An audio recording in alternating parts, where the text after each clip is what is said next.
You're watching The Experience, Comic Culture and Sales, streaming live daily to Facebook, YouTube, Twitch, and Twitter. Hi, everybody. After a week off last week, we have finally recovered from going to conventions this weekend and the weekend before that. It's a lot of work to take your store down to another place and make a store there, and then break that store down again, and then bring it back to your own store and build it again. It's nuts. I don't know if you guys have ever been behind the scenes at a convention, but that's the way it works, the way it feels to me. And if you have a little table booth, that's a little bit different. But man, we build like a giant thing.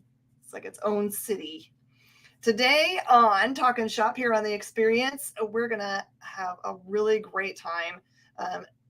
The thing about comics and makes them special is that they're never sitting still. So they're never just one genre. They're never just presented to you in one way. They're just a bunch of things that are always moving in comics that make them exciting all the time. And in this case, we get to talk to an exciting new company, DSTLRY. The two main founders, Chip Mosher and David Steinberger, are going to be here to tell us all about what makes their company unique and why they're in the business of being nerds, like we do all the time. All right, everybody, stay tuned. Make your likes and your shares so you can get all your friends in the room so they can ask questions, think about what you want to ask, and we'll be right back.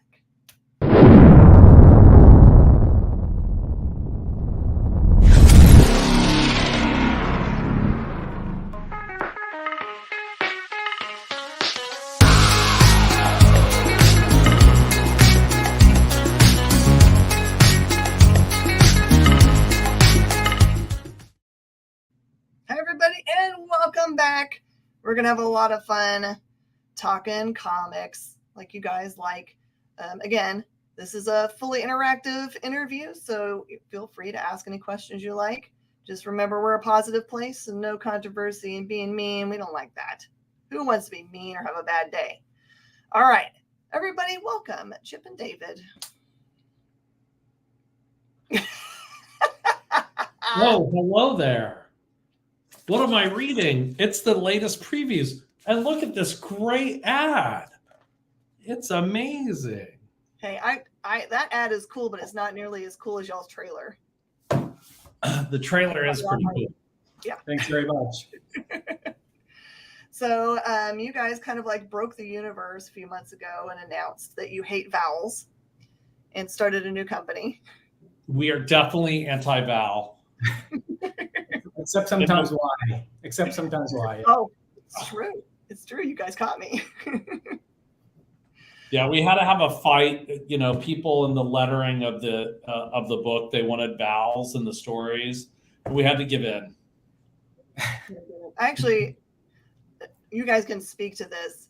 Truly, if you want to start a company now, in order to find a unique URL, you have to be really creative. Is that how you guys went about it? You're like, I went DSTLRY, but that's taken. So how am I going to get there? Well, kinda. I suppose we worked really hard on the name and thinking about kind of what are the values of the company and what do we want to convey, I guess. Went through pages and pages of notes. We wanted to feel kind of upscale and special. And there are a lot of brand attributes to, liquors and booze that have lots of names for limited editions and special editions and all that kind of thing. And it just felt good. Distilled storytelling into great premium collectibles. There's a kind of a weird connection, I think, that's beginning to happen as weird and wonderful between, this idea of the DSTLRY. Because here locally, and I don't know if you guys have it where you live, there have been a lot of collaborations between comic shops and collectibles businesses and people that are making their own beers and liquors.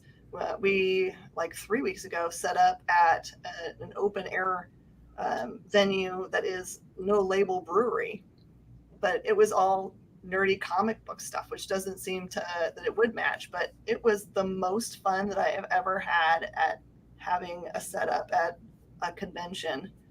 So I think it makes perfect sense. Yeah, that'd be fun for sure.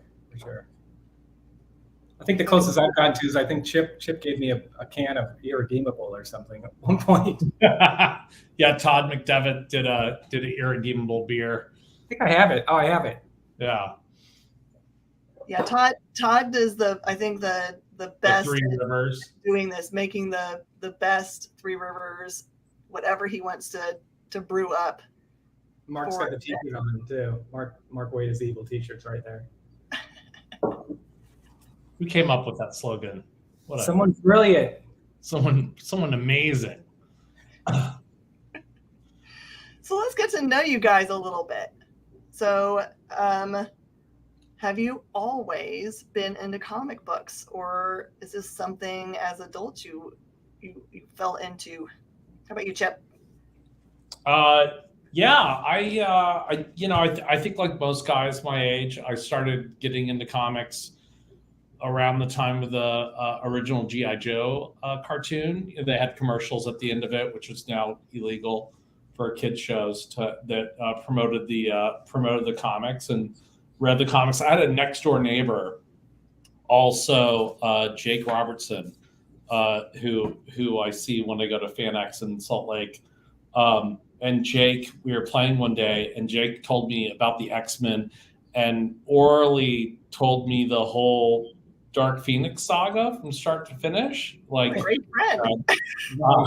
And it sounded really cool. So then I picked up the G.I. Joe and X-Men comics, and I just, a bit of an obsessive and got into it. And I was in your town, Houston, Texas, where I grew up, and started going to comic shops. There was a Capital City warehouse through most of the 80s in Houston, and just a ton of shops.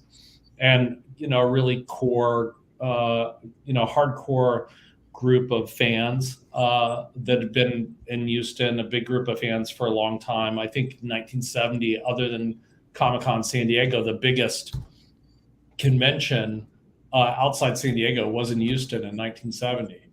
And so I connected with those people. Larry Taylor, who's now passed on, but he and his wife Lori used to have shows every quarter and brought like great people in. And then I ended up working at my local comic book shop for Cecilia Shore. She and Jeremy Shore now have a store in Dallas called Titan. And then I worked summer at the Capital City warehouse, then moved to Austin for college. And my next door neighbor was this guy, Shannon Wheeler, who did Too Much Coffee Man. Yeah. And then I helped out with that. And then Joe Nosmak and Bob Schreck started Oni Press, and Joe and I grew up together in Houston. And so he and I, a couple of years after Oni started, we co-founded Oni Press Entertainment, and then took a couple of years off, and then I moved to Boom. I was like employee number 4. I announced Mark Wade as the editor-in-chief of Boom like 2 weeks after I started.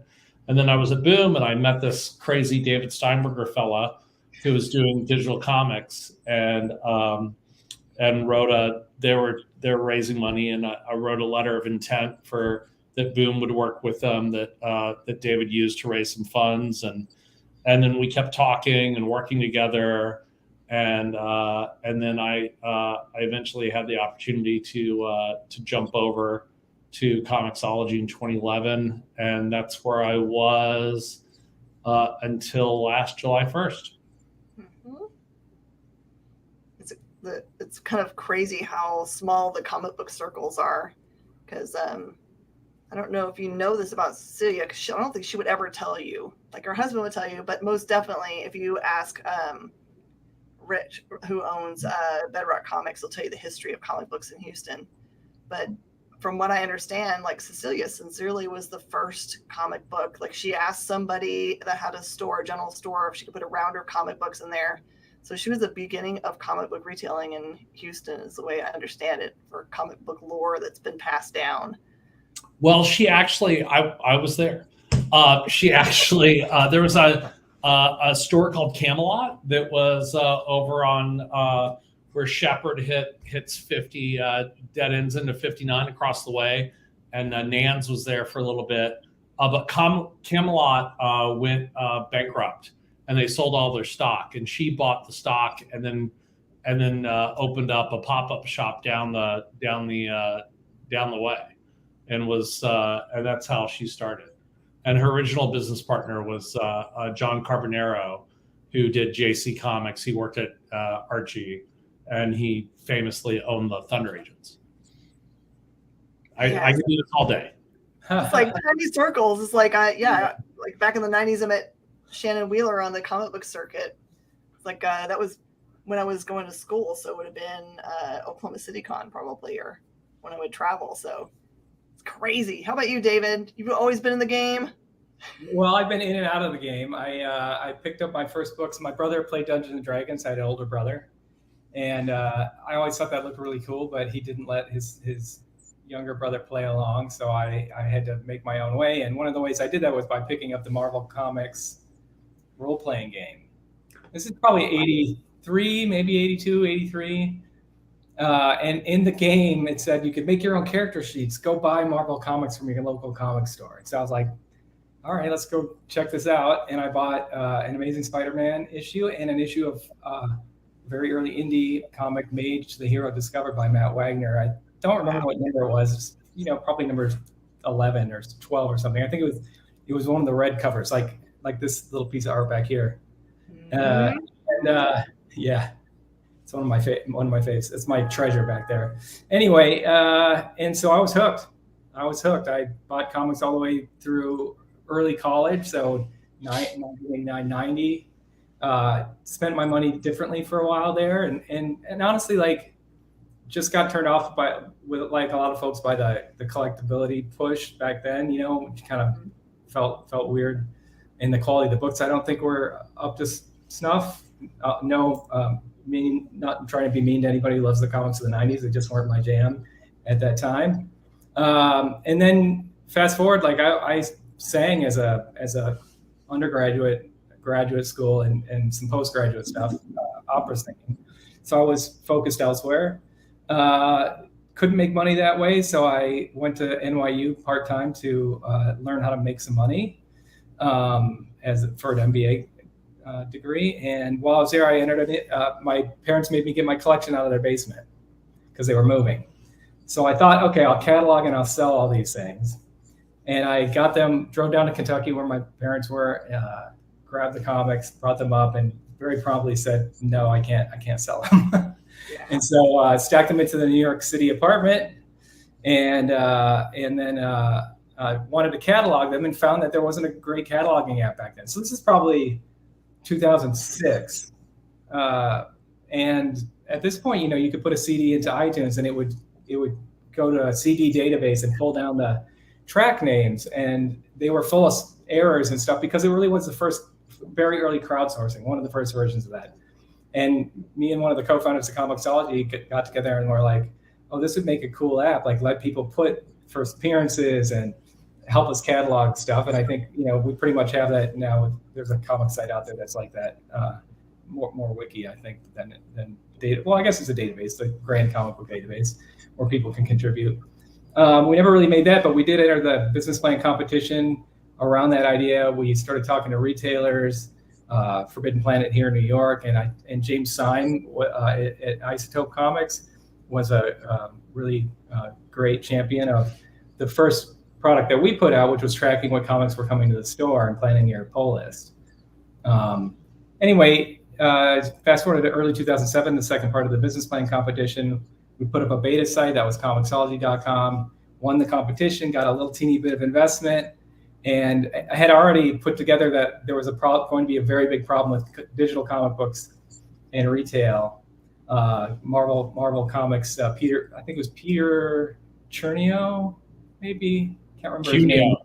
Cuneo. He was vice chairman at Marvel. He was at Columbia University at an entertainment media summit I saw, and he was saying, like, our supply chain has been hacked at some point. Oh, wow.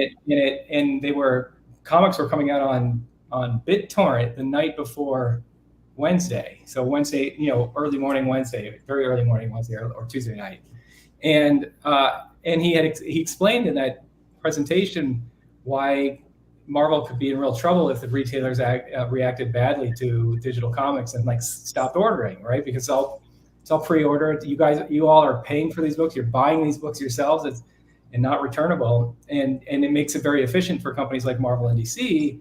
But if they went digital and the reacted badly and ordered less comics, they could go out of business, right? And they just didn't want to be back there in the late 90s, right? At Marvel. And it was like, that was a light bulb for me of like, we're collecting all the data about comic books. We're connecting to retailers. We're making retailer tools. The retailers are going to be worried about this. The publishers are going to be worried about this. We're the only entity I can think of that's going to be connected to all of these pieces. And we can do this. I think we can do this. We can position ourselves to seem like it was safe. But really, like, honestly, at that point, I was very back deep into comics because they had gotten so freaking good. Yeah. I had no idea the early 2000s were so rich, and the mid 2000s were so rich with adult, smart, great writing. The shift it changed a little bit. We continue to have amazing artists and even more amazing artists, and the storytelling got better and better. The writing got better and better. And so I was just thrilled by the whole thing. That was it. I was back in, apparently to be a lifer at this point. So I still have that collection. It's in storage. And here we are at this point after Comixology, Amazon, running comics for them for 8 years, and now back to a new company and trying to take everything we've learned to put it together into this and do it well. Distilling everything. Bring it on. Exactly. J.D. Smith, digital artist, totally agrees with you about the 90s. That'd be the worst time in comics they could think of. Awful gimmicks, costume changes, too many spin-off titles, it didn't matter. But also, it was the golden age of comic books for me. So you can generalize 90s as being what tore everything up. But I will tell you that I entered comic books in 1991. I was doing graduate school work, and I went to go and hang out at a ball card shop that also had comic books in it, and just pick some stuff up to read it. And I like to organize these things. I've always been a person that likes to organize. And that's just, it's all over. But I've been in the industry for 30 years now. So 90s books had their place in the world. It was also, you can't say it was terrible because it was Chris Claremont's X-Men during that time. So yeah. I will say that, like, I did go into the comic shop all the way through the 90s about every 3 weeks just to see what was there and ask if Matt Wagner was doing anything, because he had some periods there where there were many months off from Grendel, and of course I was waiting for Mage to start up again, which took another at least decade, right, if not two, to get going again. Yeah, David, I definitely have. Chip went to go find something. It's show and tell time. It is. He's probably getting artwork. Yeah. Oh, Page from Mage. So, and that's how Joe Nosmak and I hit it off. He was like, have you read Mage? I know that for one, Brainy's in right now. Brainy's Singh. I don't know if you guys know him from his awesome shop in California, Enjoy Games and Comics. But he and I were sitting kind of in the front row of, I'm going to believe it was a Comics Pro, when we were getting ready to do the fundraising auction that they have every year, which is amazing. And they had Wagner sitting there in the front, just at the front table, drawing something original that they were going to then auction off.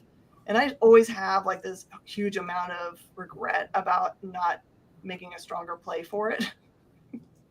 Yeah. Always regret, right? When you have things that you like, I was there when it was made. Why did I not try to buy that? Yeah. Somebody's talking about David's Hulk over here. That's interesting. Mm-hmm. Oh, thanks. That's cool. Hulk in the 90s. Yeah. Now wait. Now wasn't Peter David writing when Todd McFarlane was drawing the Gray Hulk and all that, or is that post? I think that was like 89. Yeah. Okay. And like, and then who was it that did the art for when he had a trench coat and a hat and all that? Oh God, was that Dale Keown? Oh, That's what I was going to say. That doesn't seem right for the art style that I remember. Whatever. Look, Peter David stuff was amazing, right? And then Josh brings up good thing that the Sandman from 89 to 93 was pretty awesome. Yeah, McFarlane was a I picked up everything from probably that point to his early Spawn and Jeff Purr. Okay, thanks, Nick. Thank you, Nick Berrucci, and thanks for appreciate you. And so transformational. That was the first time I ever saw like, oh, comics can really, like, characters can really change. Redefining what Spider-Man looked like and moved like, and the way Hulk looked, and that was super fun stuff. Do you guys think of any other artist change on a book that even to this day people they think it's a pivotal time? Like McFarlane for Spider-Man was definitely pivotal. Can you guys think of any other cool ones? Well, I think Sienkiewicz's Daredevil stuff was amazing. Mm-hmm. Right. Yeah. Maguire on Justice League.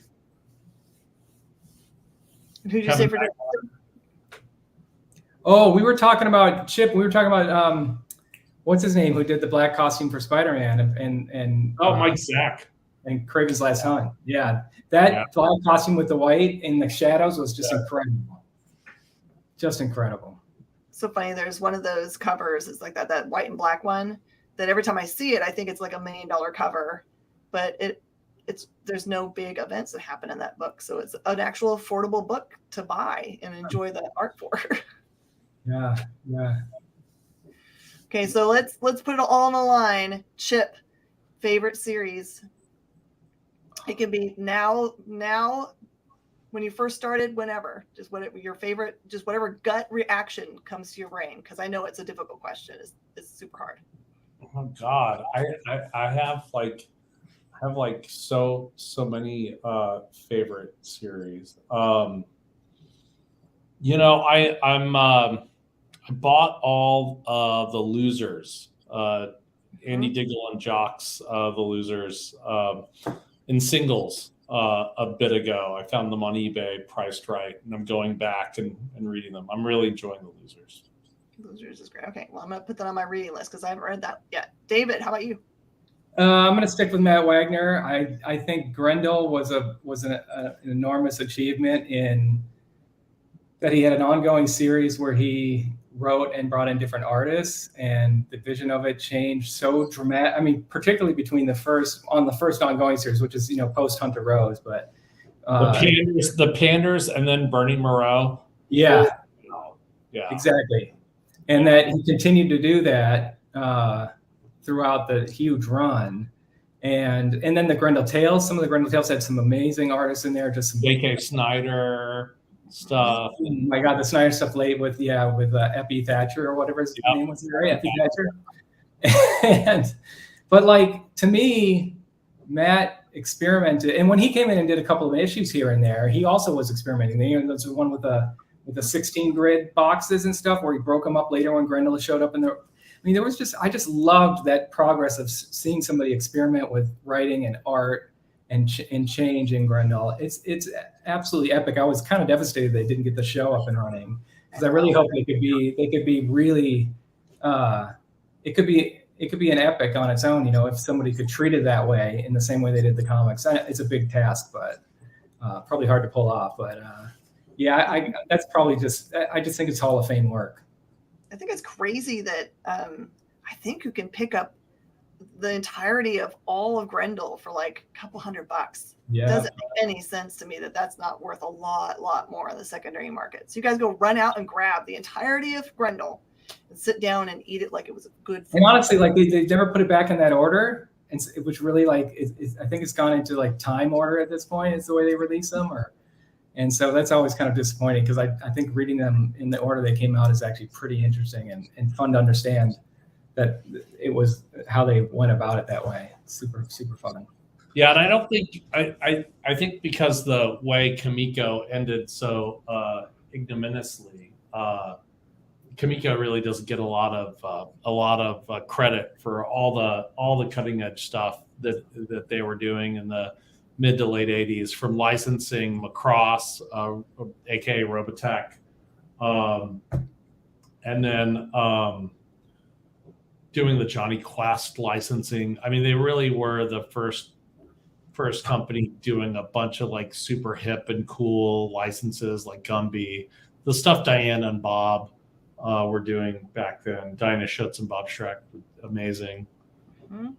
Yeah. Looks like John S says Punisher Max, Jason Aaron, Steve Dillon. That art makes me crazy. Mm. That's a good run.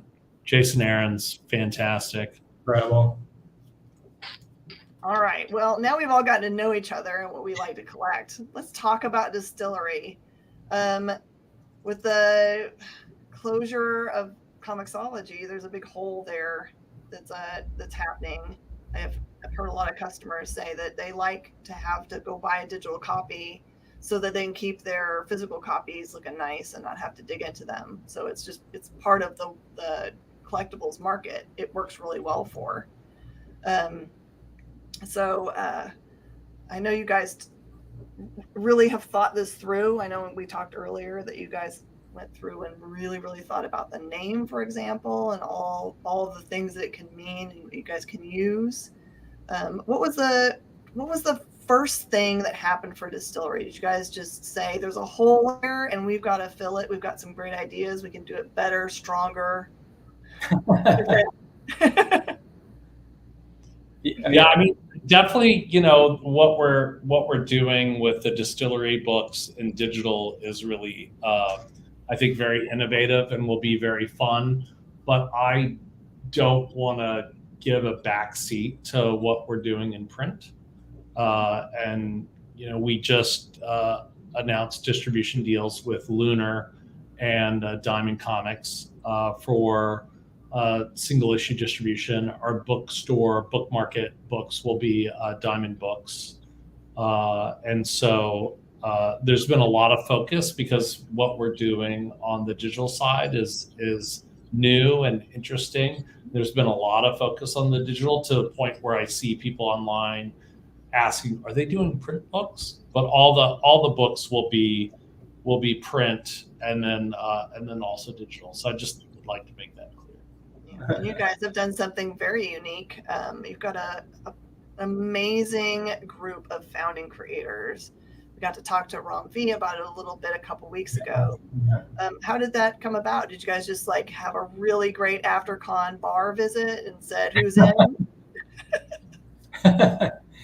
We went to the bar con at like 3 a.m. and we signed them all up. They had no idea what they were signing. It was amazing. It's a good origin story as anything. Yeah. Well, I think, you know, we learned a lot at Comixology, and we did an originals line for a while. And as far as I know, they're doing some stuff still.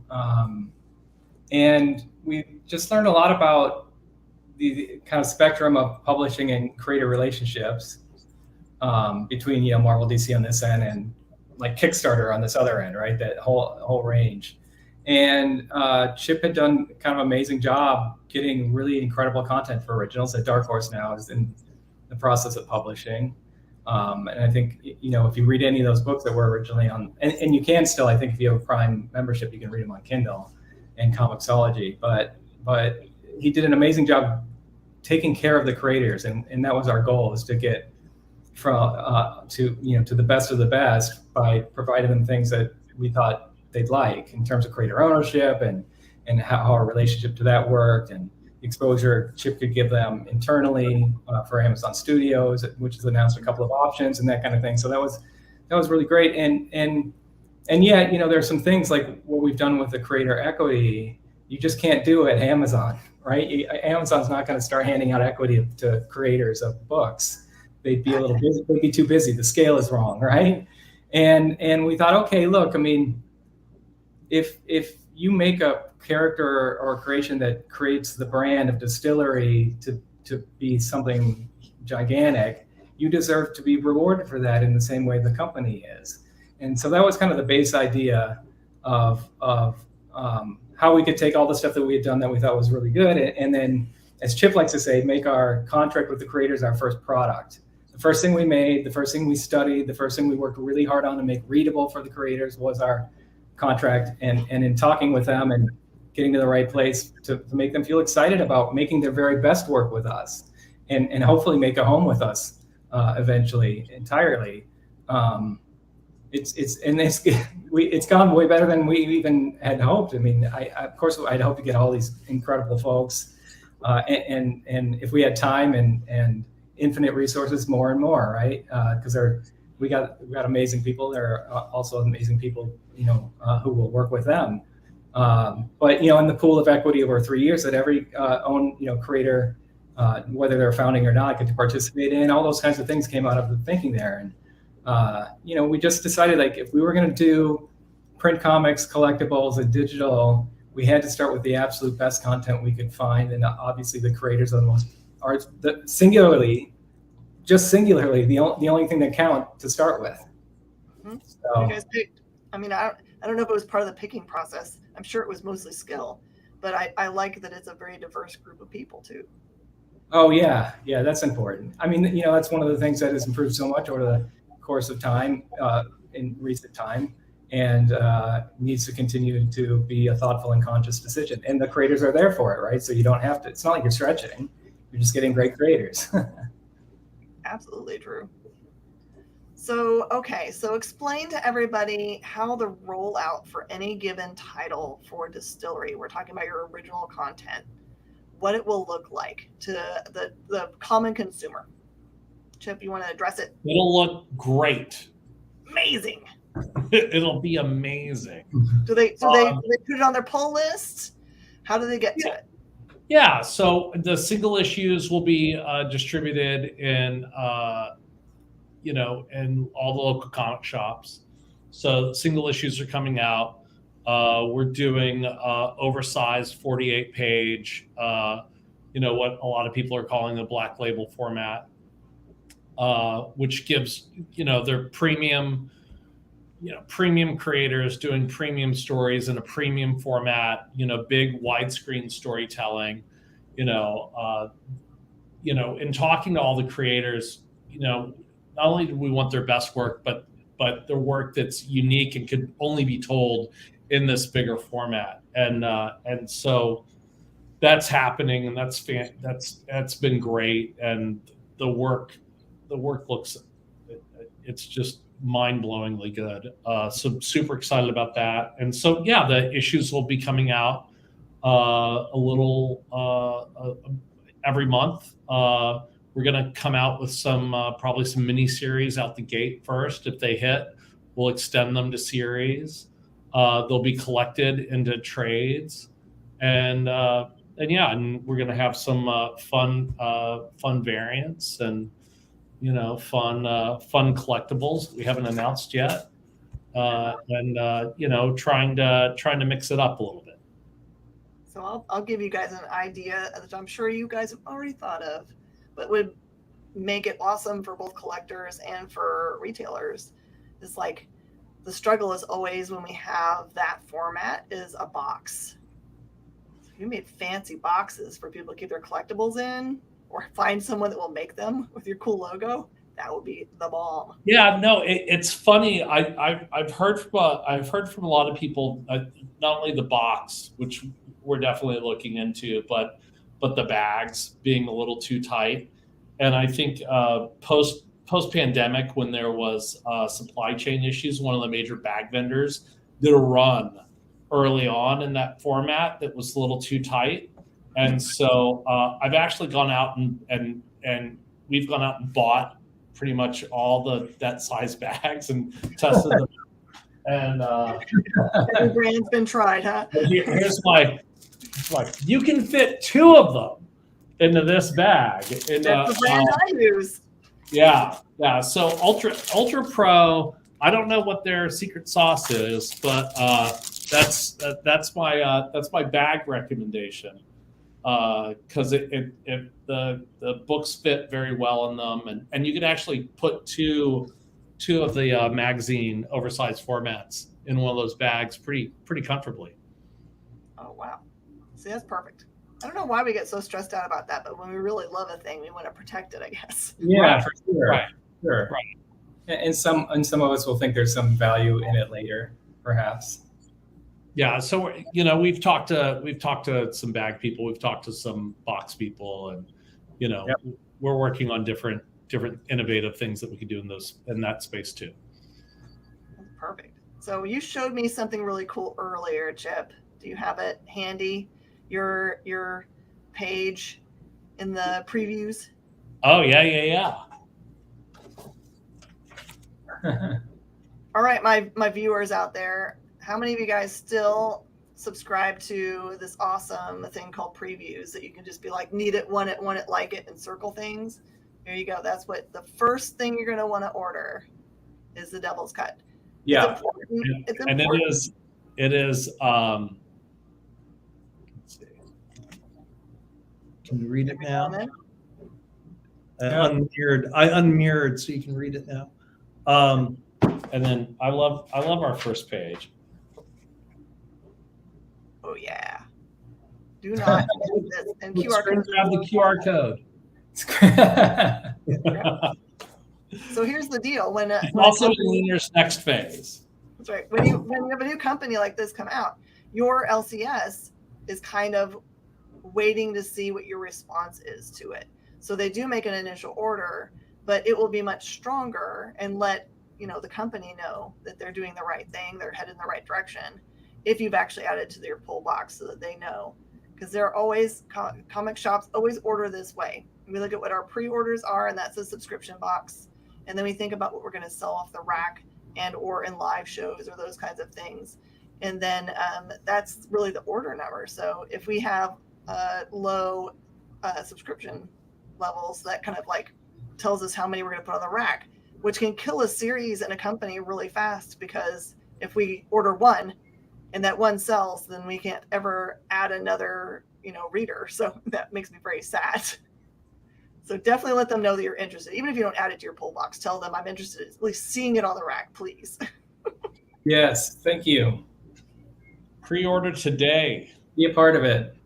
Pre-order 5 or 6. 5 or 6. So how spaced out are the titles that you guys are going to release? What's your release schedule look like that you hope for?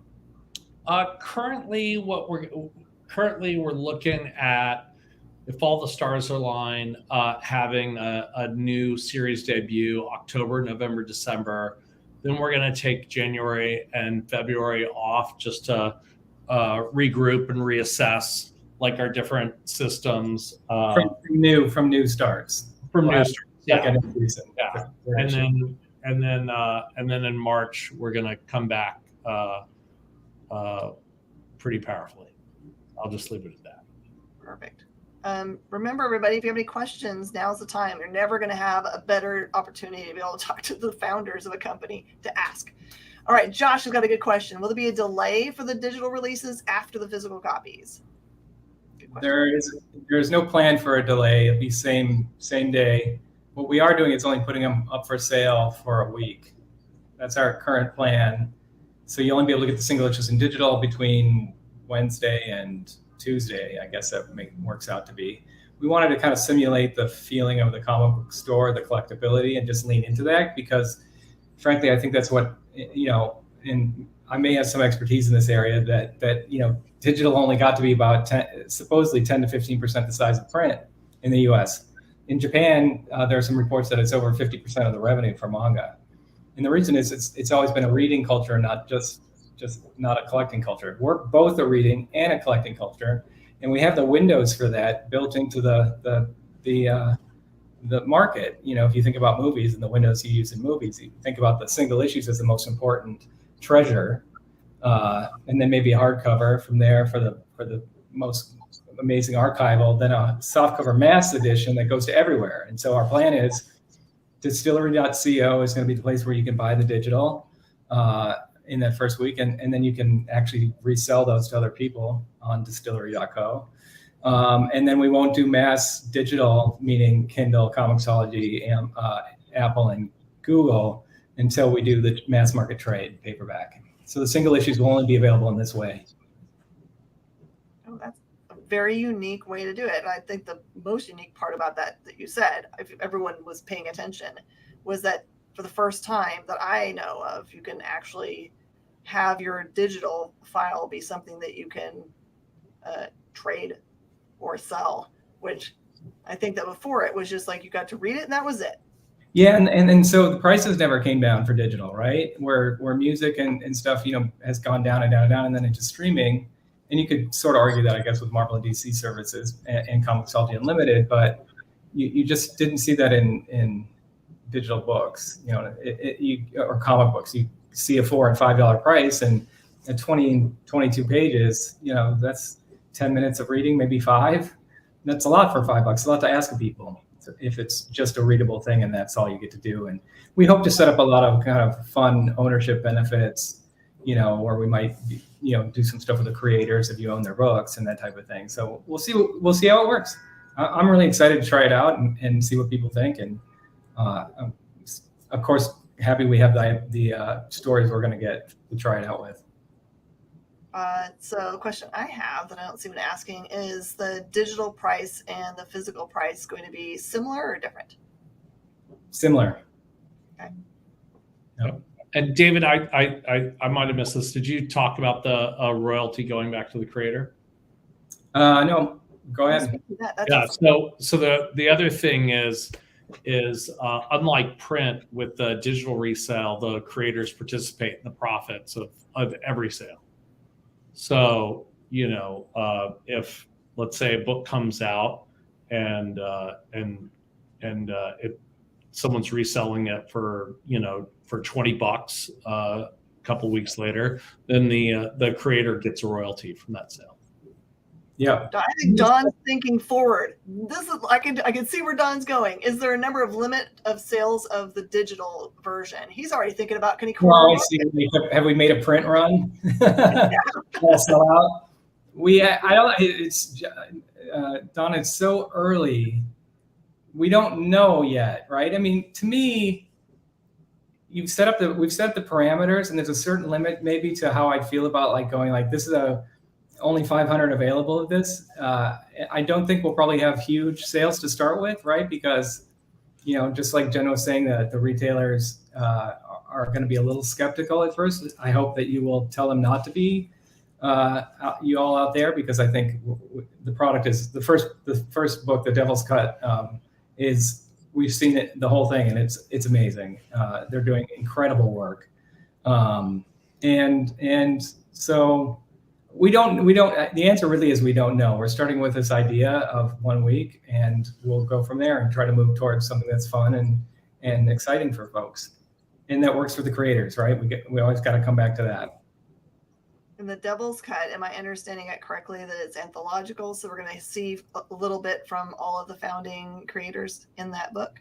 Yeah, it's a collection of stories and all the stories have beginning, middles and ends. It's not previews, that they all stand on their own, and they're incredible.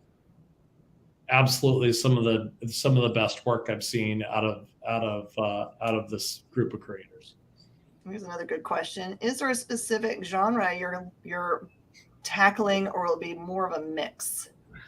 It's gonna be a mix. The funniest thing is, when David and I were doing Comixology Originals, and we would have our green light meetings and stuff, and we were talking about the things that we wanted to target, and it's like, we have a lot of sci-fi. Let's not greenlit more sci-fi, and then early on we're like, Marvel and DC, they really do superheroes well. We can't really compete with Marvel and DC, so let's avoid superheroes. The moment we said something like that, we'd get a pitch the next day. Rain or shine, we get a pitch the next day where it'd be like the best sci-fi pitch you ever read. And so then I sent it to David and go, I know we said no more sci-fi, but we can't pass on this. And then we would get a superhero pitch. And I'm like, well, this is amazing. We can't. So I think in general, it's going to be a lot of grounded storytelling, grounded sci-fi, grounded horror, grounded genre storytelling in general. But the moment I say that we're not going to do something, that's the moment I'll get the pitch tomorrow. Yep. Looks like John got here a little bit late, and you guys can rattle off these names like this: Butta, Can you tell him some of the creators that are involved in that first title? Oh, the first title. We're not gonna. The first books have not been announced. They will soon. But so the Devil's Cut, which is in previews and Lunar's next phase. Covered by Jock, right? What? Covered by Jock, right? Covered by Jock. That's true. So it's Mark Gandolfo, Brian Azzarello. I'm going to read this so I don't forget. Yeah, do it. Mark Bernardin, Elsa Chartier, Becky Cloonan, Francesco Francavilla, Lee Garbett, Jock, Joelle Jones, Ariella Cristantina, Tula Lotte, Jamie McKelvey, a special thing by Junko Mizuno, Stephanie Phillips, Eduardo Riso, Scott Snyder, James Tynan IV, Ron V, and Christian Ward. Yeah, that's some amazing creators that are working on that piece. Well, as it says in the first page there, those 3 pages, do not miss this because it is going to be special. They are stories that are complete and not previews for upcoming series or it's not a preview book, so it's very special. And also for people that are collectors of things, having the first release coming out from a brand new publishing house is probably important, I'm thinking. Yeah, as a kid,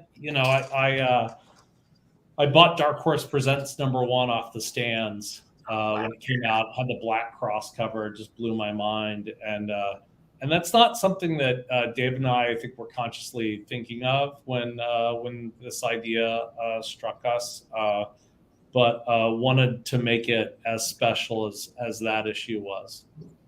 Yeah, the idea really is like letting you as a reader and the retailers know what you're getting into, kind of as a statement of quality and premium collectability and incredible storytelling.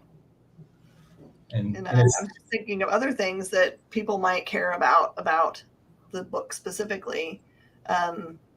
Right now, on everyone's mind is the quality of paper. So do you guys have like a specific feel that you guys are going for with your covers or the interior pages?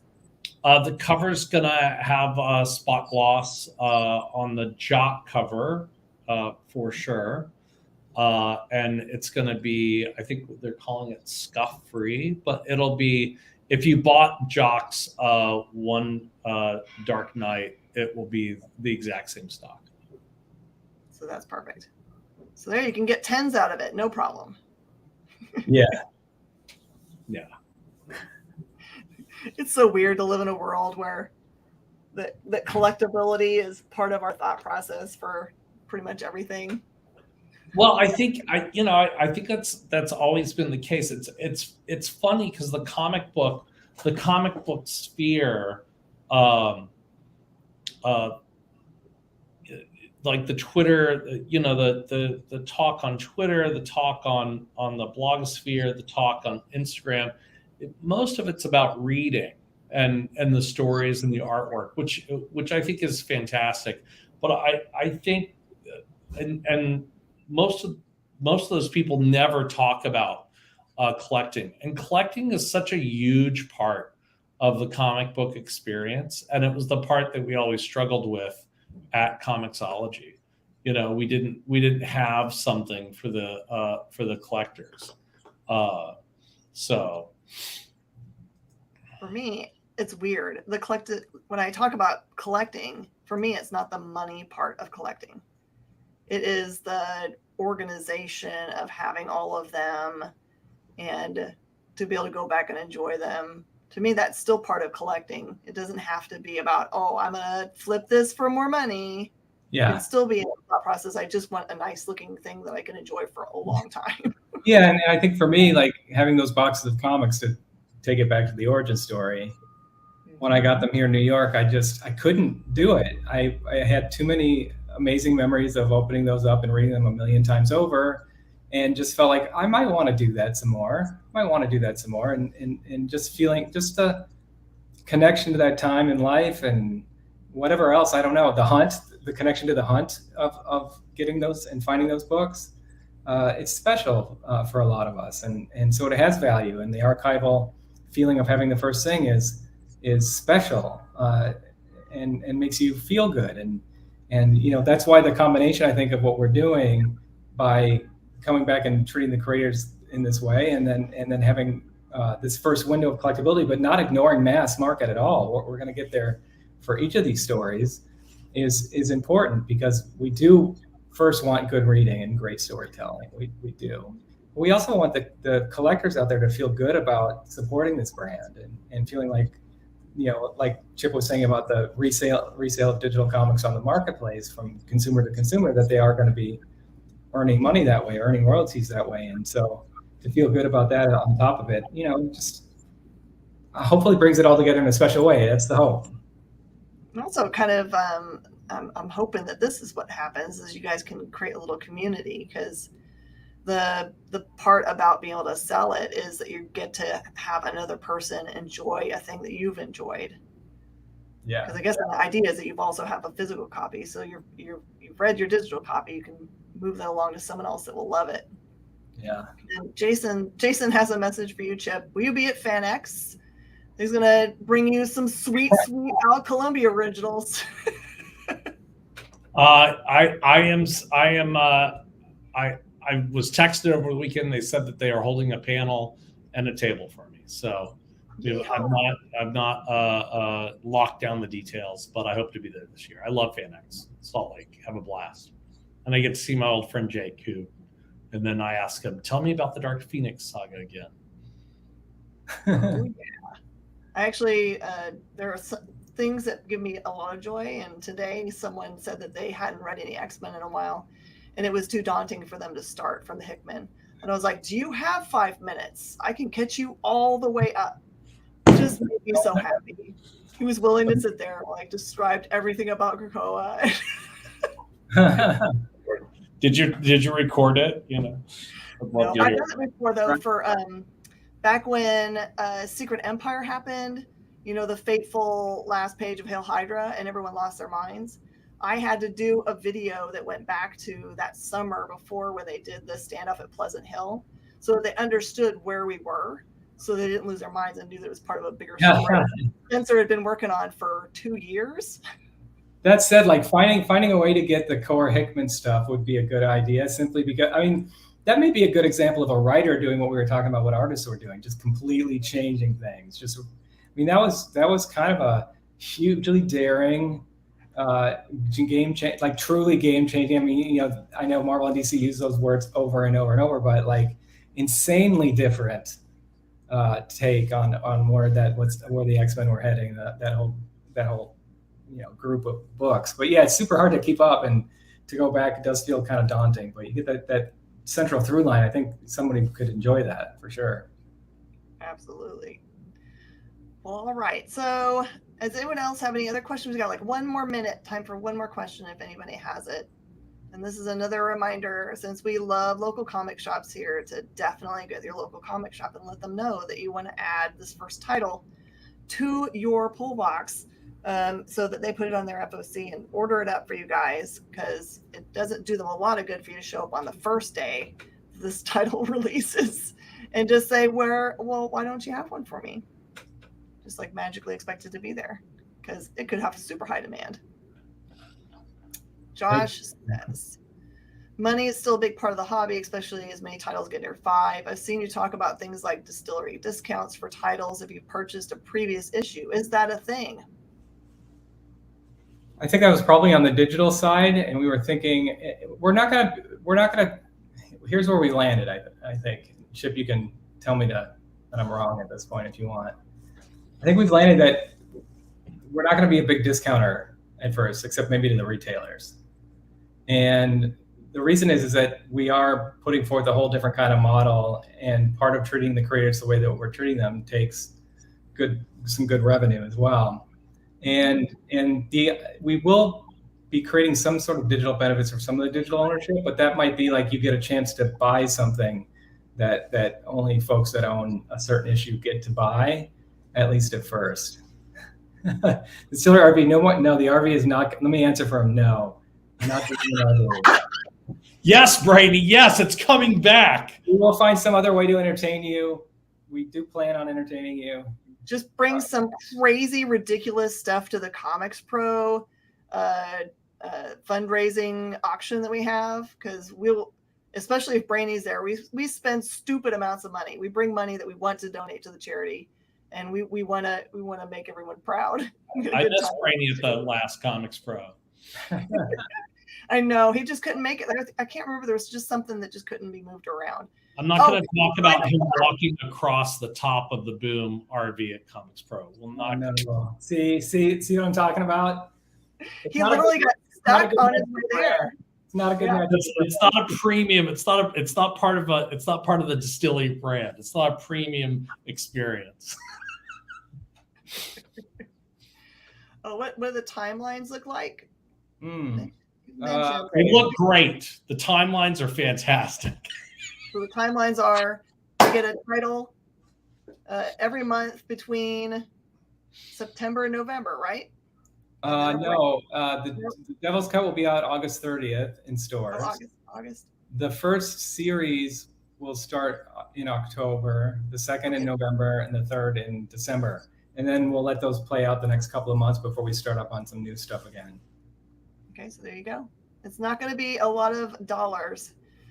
As we like to say at our store, it's only going to be $10 hairs. Yeah, and innovation-wise, if you're thinking about digital, and that's part of the question, we're hard at work. A lot of it is functioning already. That said, we want to make sure it works really, really, really well. We may have to go into beta mode when we launch August 30th. So your best bet is your local comic book store, because who knows, we might be late. Oh, name your launch title one more time. The Devil's Cut. Devil's Cut. I can remember the Devil's part every single time. I don't know why I can't remember the cut. See, what happens is when you're making booze, some of it evaporates, and that's called the angel share. But some of it gets absorbed by the wood, and it's super potent. That's called the Devil's Cut. See, I learned all kinds of things. All right, everybody, make sure that you go on all the socials and follow Distillery so you know what's going on. Yeah, and sign up for our mailing list on distillery.co. There you go. Thank you for posting all the stuff before anybody else does. Thank you guys so much. I'm sorry about last week. So I thought last week was our week, so I said that. So I'm sure everybody was like, I was a bit panicked when I saw that. I was like, oh no. Memorial Day. I got love you guys. I hope to see you guys soon at maybe San Diego Comic-Con. We'll see each other. Yeah. Might see you in Dallas next week if you're around Friday, right? If I can make it fit, I'm gonna drive up there because there's also a Buc-ee's on the way, so that means everything. Great. You want anything from the Buc-ee's, Chip? Jeez, that's like that. Buc-ee's happened after I moved out of Texas, but I've been my little sister and has inducted me into the Buc-ee's cult. So. To bring up some beaver nuggets. Mm-hmm. Well, thanks for having me. Appreciate it. Yeah, thanks for having us. I appreciate y'all so much. Thank you for everybody that came and participated here on Talkin Shop. We'll see you guys next week, same time, same place. Bye, y'all. Bye. Join the party. Head over to our link tree to find all the links for everywhere the experience is all the time.